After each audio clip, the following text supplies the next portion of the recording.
Yeah, because mine is kind of freaking out right now because I think I've made it mad. I keep changing video quality, man. No, it's not the video quality. It's the fact like I'm doing other things on the phone right now, like answering other problems, basically.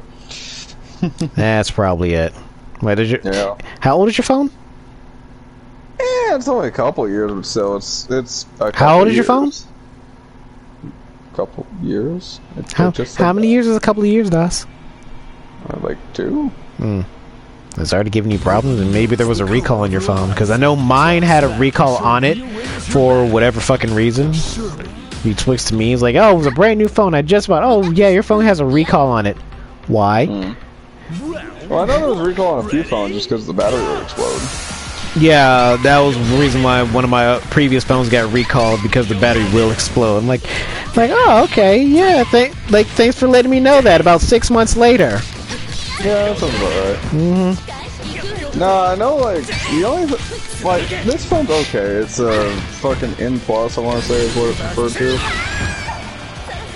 And, the only bitch I've had about it is the fact that with itself and the case, like, the case itself will get too hot. Or, not hot. The phone itself will get too hot?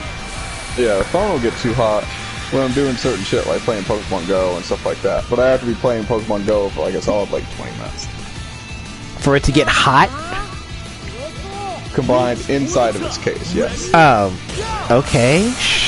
That's weird. Because for my phone... for like 80 to 90 degrees outside right now. Okay, yeah, that's fair. I can let that go. And plus, you're outside and you have your phone out into the sun. So I'll let that go. I'll let that one go, because normally, my phone don't normally get hot unless... I've spent many hours in the YouTube vortex, and I don't want to feel like being on my computer. Yeah. No, like there's like with Pokemon Go, with the level of graphics, and combined with the whole fucking, oh yeah, well we gotta sit there and geographically figure out where the fuck you are so we can acknowledge the fact you're moving. So yeah. Okay. Yeah. And you were talking about some dude in the military fail compilation? Well, like it was what you were talking about, where it's like, oh, I'd be out of that bitch in a hot second. It's like, yeah, the shell just kind of flopped out of the barrel. I'm like, I would have ran. I would not. Happened in a couple of times. Not gonna lie. I'd say that I would not want to be around it in any sort of way sense. It happened to me. Clear. I was not an artillery person, but no, they were like military fails of like, you know, basically artillery guys where like the round just fell out of the barrel or something misfired and it fucking flew like 3 feet when it's supposed to go fucking 103 feet.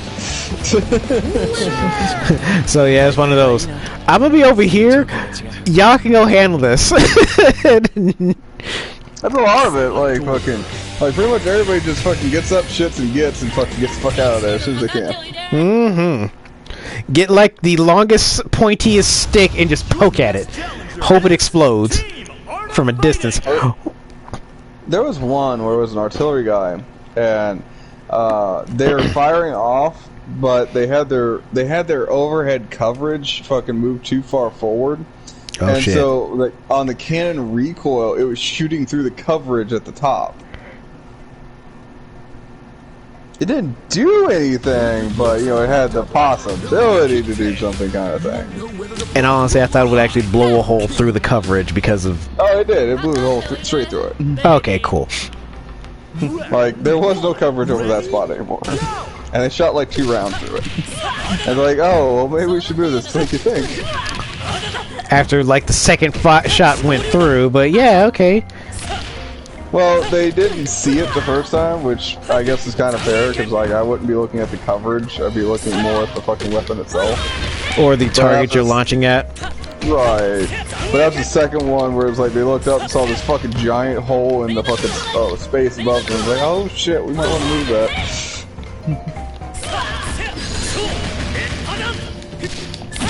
So, yeah. There's that. There's been a bunch of ones where he sit there and watch like people loading tanks and taking off tanks off fucking like carriers and stuff like that, where they flip the tank. Oh my god! They remind you of fucking tanks aren't padded like cars. The moment they flip, they kind of crunch. No, not No, you're misunderstanding. I'm talking about from a fucking passenger point of view. Like, cars are fucking very padded. They were inside the thing when it flipped, and they need to get outside. Ah, okay. But yeah, so this thing flips, and it doesn't have a lot of fucking coverage except for like maybe sharp pointy bits. So your body's just bouncing off like bare metal. I'm alright, Sarge. Just a little internal bleeding. It doesn't help there's like not a lot of room in fucking tanks as it is. So you're literally in a sardine can being shooken around. With pointy bits everywhere. Oy. Cause you gotta figure there's the driver's seat, there's the gunner's seat, there's the fucking spotter, turret seats, not to mention any kind of support seating. You know, and all of that is like, yeah, there's a little bit of fucking like ass padding, but that's about as much padding as you're getting. They absolutely thrashed their opponent. So when you flip a tank, it's like, yeah, no, your body just bounces off fucking like base metal for a bunch of it. I'm trying to think of a good analogy. Like, you've seen down periscope? Yes. Like, think about that, except fucking, like, one room. That's a tank. Oy. Ugh. You notice how there aren't a lot of coverage and shit like that? There's a lot of just bare metal and, like, you're going to deal with it kind of thing? Welcome to the military. Ugh. Oh my god.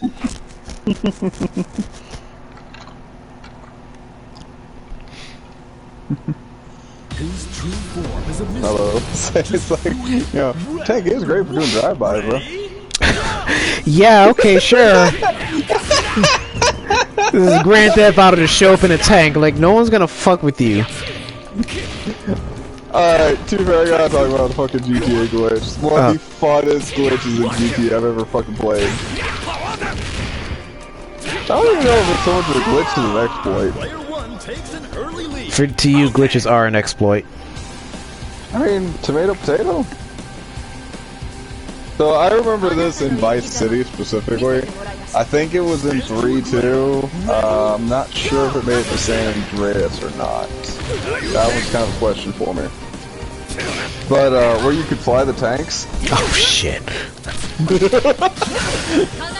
That are like, yeah, that's line tanks and shit. Oh no, this is the best thing ever. Like, straight up, you could fucking A-team fly these things.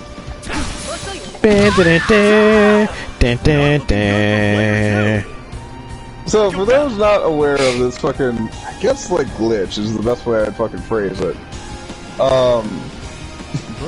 Your tank is not supposed to reach over a certain speed, and if you point the gun turret back to where it's shooting behind you constantly, and just keep mashing the button, it will keep accelerating you to the point that your tank will fly.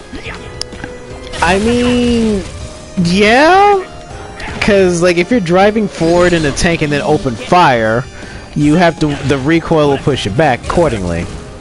Right. But if you're using that same force to propel you, right. But, you know, again, at a certain point, the game misunderstands what's going on because you reach a certain speed, and so it gives you takeoff properties. I don't understand this, I really don't, but it is what it does. And so you just start leaving the ground. You want to know how to win? This is the person to ask. And you can fly the tank around the entire island. It's the funnest thing in the world. It's so stupid, though, I'm not even gonna lie. just propelling the tank by blowing shit up behind you. You don't have to hit anything. You really don't. You just need to just blow up shit behind you and just go. That's it. That's the end of there. Yeah. Because, like, I think at a certain range, fucking the shell automatically explodes. But, whatever. It's not really important to this.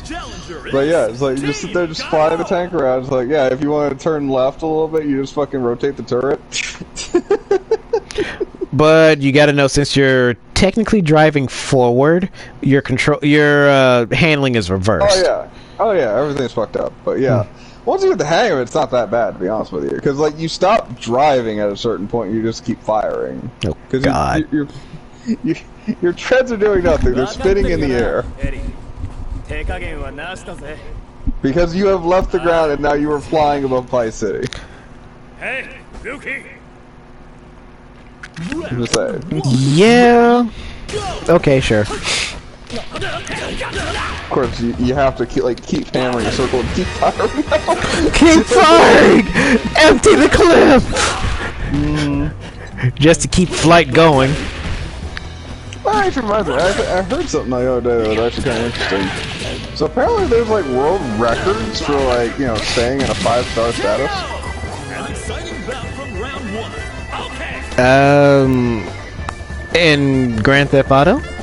Yeah, in Grand Theft Auto. I'm not really surprised, but okay. Stand by, I'm pulling it up now. Yeah, of course you're pulling it up.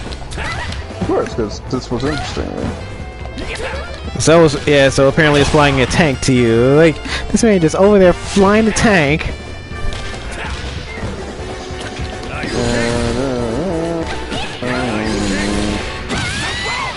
Speed run. Time to road time.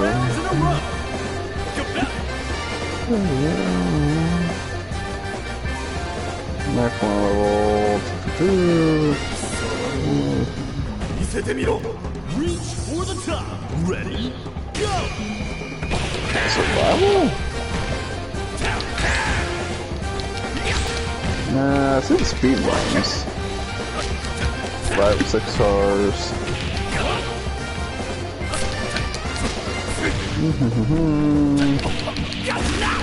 I like how it says, like, how do you get a 5-star 1 level in Vice City? It's like, how do you not get a 5-star 1 level in Vice City? Exists, the end.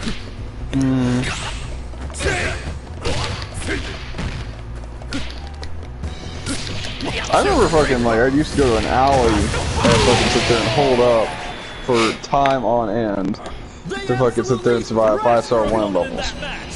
I mean, I can Find it right now. I mean, hell yeah, I got a 5. Alright, I got a 5-star in Grand Theft Auto. Here's your first time getting a 5-star in Grand Theft Auto. Everything and everybody is shooting at you. Yeah. Well, okay, so what I'm talking about is like getting to a 5-star 1 level and fucking maintaining a 5-star 1 level and surviving. Like, And surviving. Yeah. There's like a record for like doing it for so long, basically. Will clinch their spot in the And I want to say it's like the record was like 5 hours or something like that. And like I sit there and like I joked to myself the first time I saw that, I was like, motherfucker, 5 hours? Fucking, it's like I do that fucking all the time just for fucking shits and giggles. And then I thought about it, I was like, no, I don't, because like what I would end up doing is, again, I would hide out in that alley, and there was a fucking coin there that would sit there and drop me down to 4 from 5 stars. So I was like, oh, I guess that technically doesn't mean I'm saying 5 stars the entire time. And Mai continues to be thirsty for Andy, who really is not about that life. I mean, she is thirsty for this man. I believe in G-O-D. I don't believe in T-H-O-T. Like, seriously, like, this woman has been thirst for Andy. Like, yeah, he's really not, he even explained, like, he's not really into that kind of thing yet in his life, but she's trying to force him into that. Force him into something.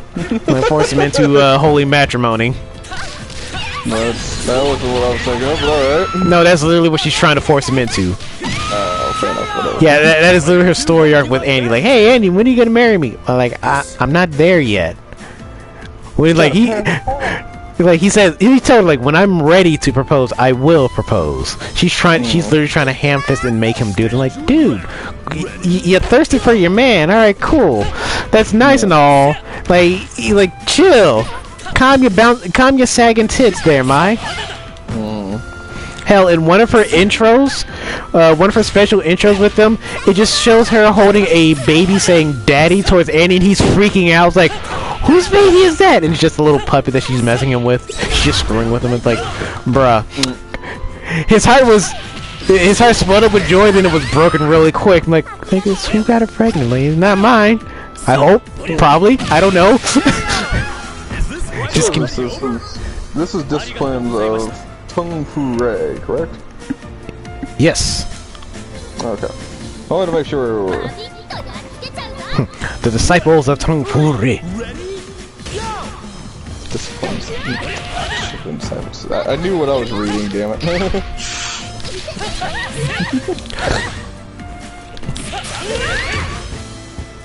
Oh, yeah. But yeah, no, like there's a. I think it's one of the later fucking safe houses you can buy in Vice City, and there's a wanted star at the very back of it, and it has like, oh, you can store a tank in there, you can store fucking like something like 4 or 5 cars in there. It's like one of the nicest houses you can buy. And yeah, it's like it wasn't that far away, so it was like you could fucking sit there and grab a tank, run over to the wanted thing, and then fucking like hit the wanted thing and fucking get the heat off your ass for a hot second.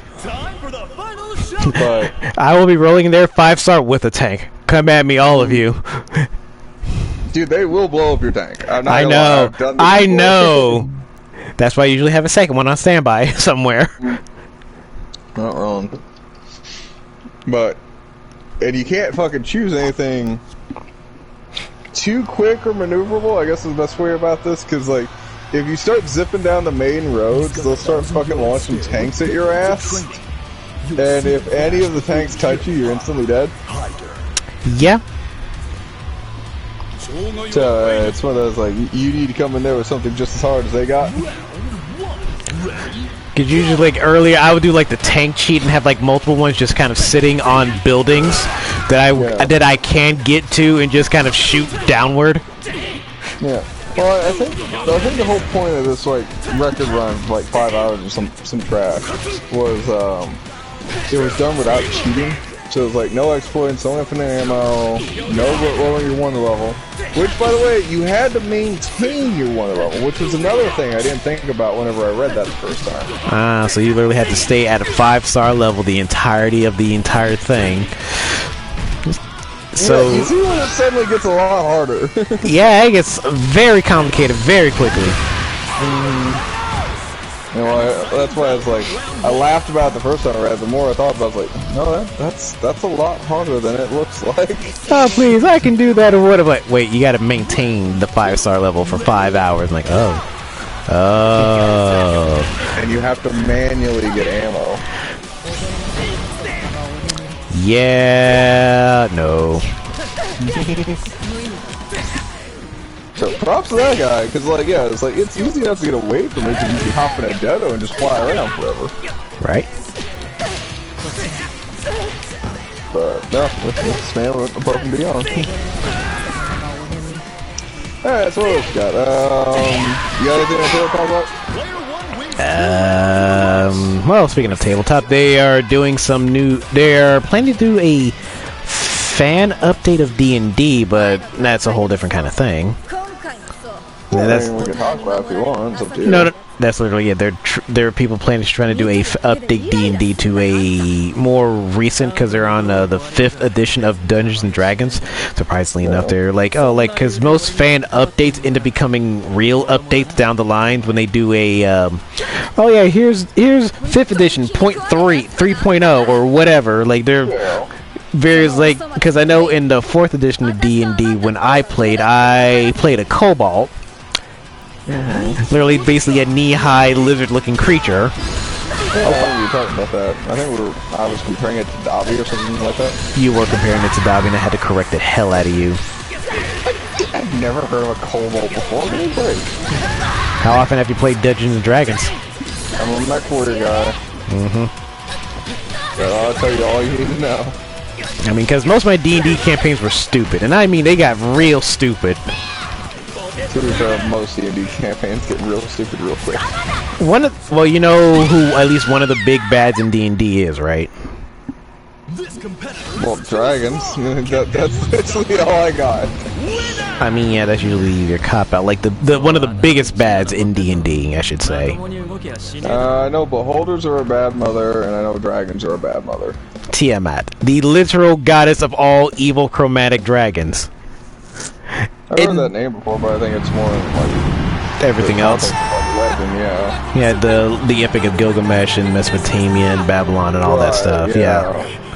Well, in the D&D campaign, while I was playing as my kobold, I was able to charm and literally charm and marry Tiamat somehow in some bullshit way. What are you, a bard? No, I was a kobold barbarian, basically a berserker status, which was the hilarious thing. Okay. I mean, yeah. All out, I guess. I don't know what to say to this.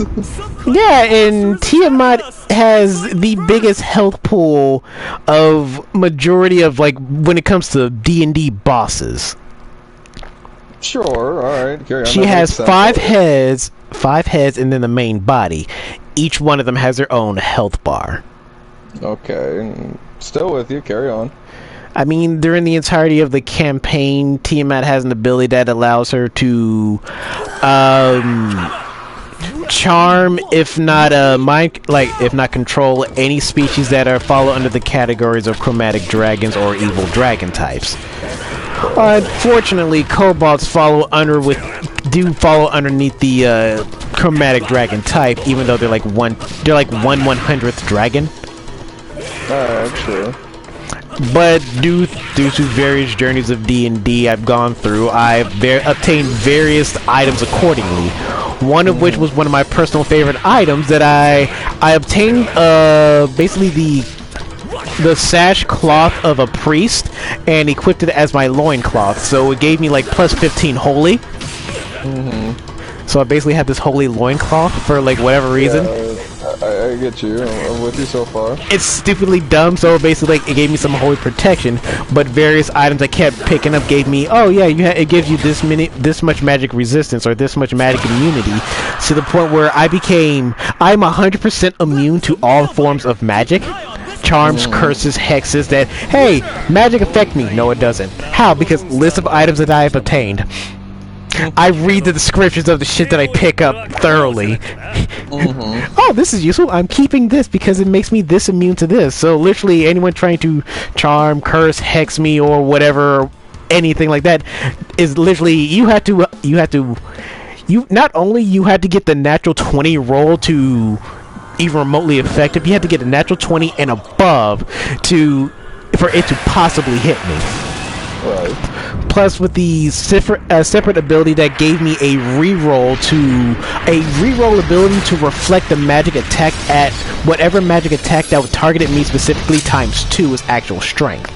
And DM roll to basically control the kobold. See, this is where he fucked up. My counter roll. The counter roll to reflect the thing, I rolled the nat 20. In order to even charm one of Tiamat's heads, you need at least somewhere between a 10 and a 15, depending on how everything is set up in your character status. Okay. And that's just one of the heads. But due to my magic reflect skills and my party members being the enablers that they fucking are,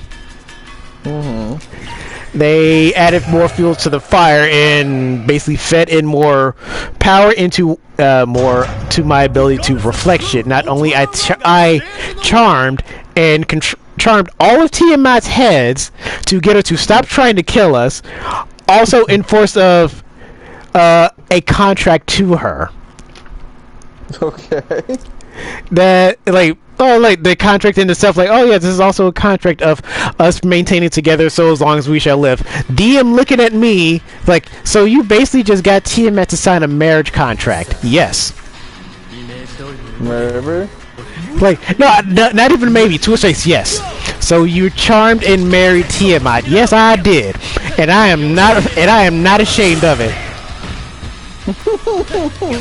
I am not ashamed.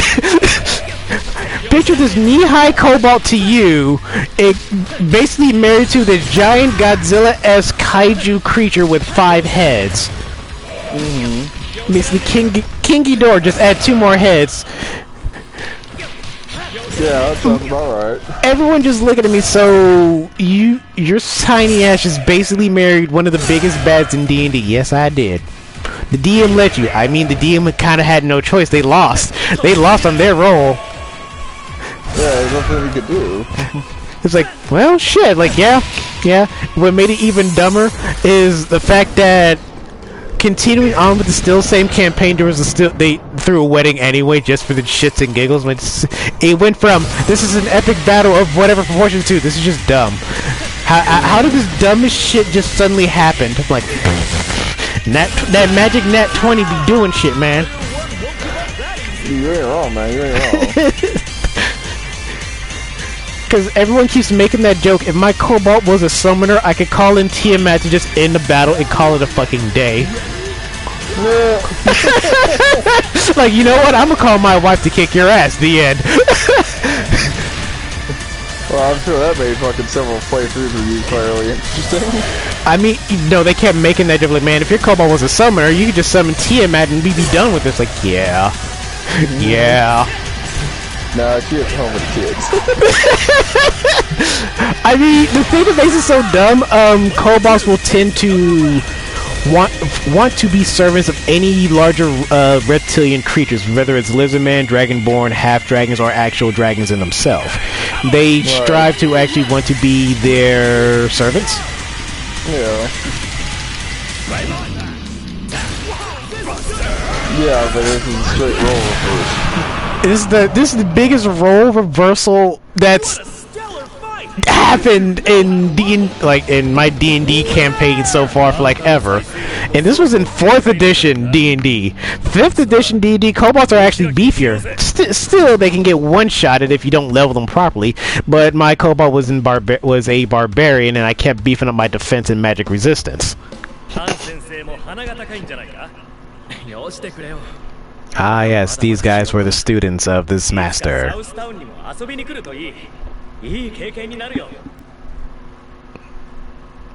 And that's the end of that.